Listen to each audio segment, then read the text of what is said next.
다음에 이제 어휘력. 많은 분들이 어휘력 걱정하시는데 어휘력 한번 볼게요. 어휘력은 기본적으로 내가 이 어휘를 알고 있는지 모르고 있는지 체크해야 돼요. 여러분 읽기를 너무 어려워하는 친구들한테는 읽기 전에 야, 이 페이지에서 네가 알고 있는 어휘, 모르고 있는 어휘, 특히 그냥 모르고 있는 어휘를 한번 체크해봐라. 처음 보는 글자 이런 거, 무슨 뜻인지 모르겠는 거. 그게 너무 많으면 그 자체가 난이도 체크가 돼요. 아, 이 책은 이 친구에게는 조금 어렵구나. 그런 식으로. 그래서 우선은 모르는 어휘를 체크하는 거. 나아가서 얘가 이제 수준에 따라서 여러분 다르게 접근해야 되는데, 모르는 어휘가 너무 많고 추론 능력이 거의 없는 기초 부족 상태면은 미리 예습을 시켜야 돼요. 어휘에 대한 예습을 먼저 시킨 다음에 그 다음에 책을 읽어야지 책에 대한 부담감이 줄어들어요. 근데 어느 정도 능력이 있으면 스스로 추론할 수 있도록 이끌어줘야 돼요. 모르는데 그냥 몰라도 읽어봐 한번. 앞뒤 상황과 문맥을 통해서 한번 네가 추론해서 읽어봐. 이게 되게 좋은 능력이고 고인지 능력이에요. 근데 이거를 모르는 친구한테 이걸 시키면 너무 힘든데, 여러분이 판단해가지고 미리 어휘를 다 알려주고 책을 읽을 것인가, 아니면 책을 읽으면서 추론할 수 있게 이끌어줄 것인가, 이걸 한번 고민해서 적용하셔야 됩니다. 그리고 그 다음에 추론을 하고 나서 실제로 같이 한번 사전도 찾아보고 인터넷 검색도 해보고, 그리고 중요한 거는 예문이에요. 예문. 단편적인 게 아니라 이 어휘가 들어가서 어떤 문장들이 확인이 되는지, 그리고 나서 그 어휘를 활용해야 돼요. 그래서 아까 고등학교 친구 중에 낙관이란 글자가 모르겠다고 이렇게 한 친구 있었어요. 그러면 어떻게 낙관의 의미 알았잖아요. 그럼 내가 그걸 일상생활 속에 써먹을수록 그게 내 어휘가 돼요. 아, 난 참 낙관적인 사람이야. 야, 너 참 낙관적인 태도인데? 어색해도 그걸 써버릇해야지 그게 내게 돼요. 그런 식으로 고급 어휘를 자극해야 돼요. 그러니까 여러분이 일상생활 속에서 쓰지 않는 말 같은 것도 책에는 있거든요. 근데 우리가 어제 외국어처럼 모국어를 익히면 그런 거는 쓰지 말자 그래요. 그냥 쉽게 말하면 장땡이지라고 하는데, 모국어는 그렇지 않습니다.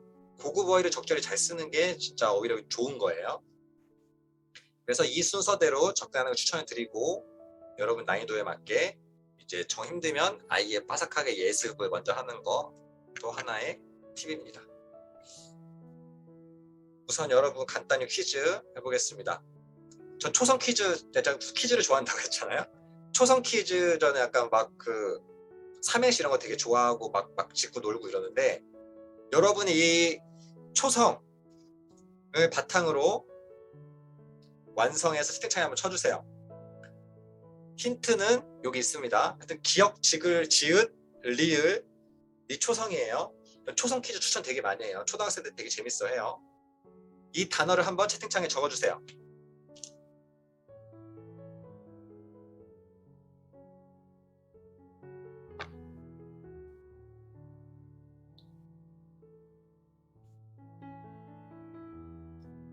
사전 찾지 마시고 편하게.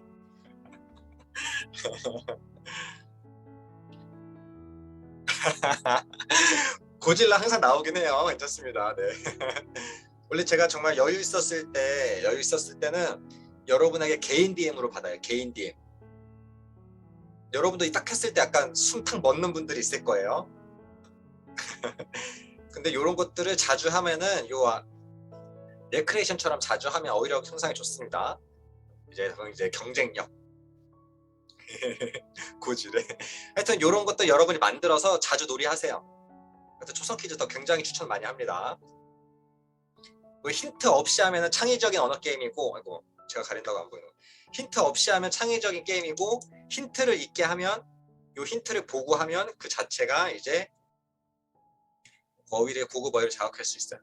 그리고 나서 이런 낱말, 저는 가로 세로 퍼즐 굉장히 좋아합니다. 가로 세로 퍼즐. 그래서 여러분 가로 세로 퍼즐 같은 거 하면서 하나하나 맞춰 나가는 느낌, 이것도 어휘력 향상에 굉장히 추천 많이 드려요. 그러니까 저도 만약에 제가 부모님이라면 여러분처럼 자녀들이 반응했을 때 어떻게 해야 될지 고민을 할 거예요.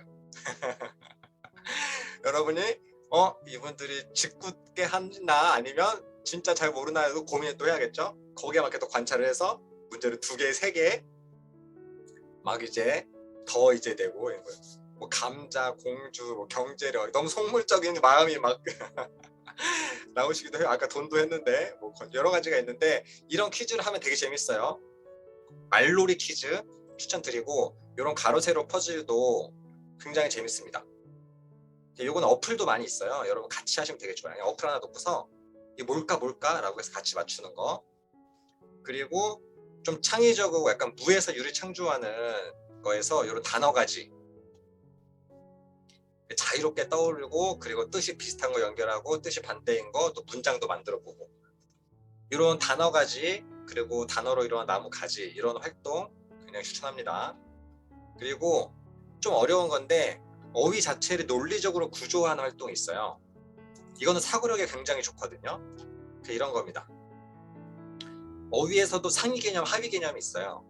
그러니까 몸이 상위 개념이면 몸에 포함되는 이런 것도 하위 개념이에요.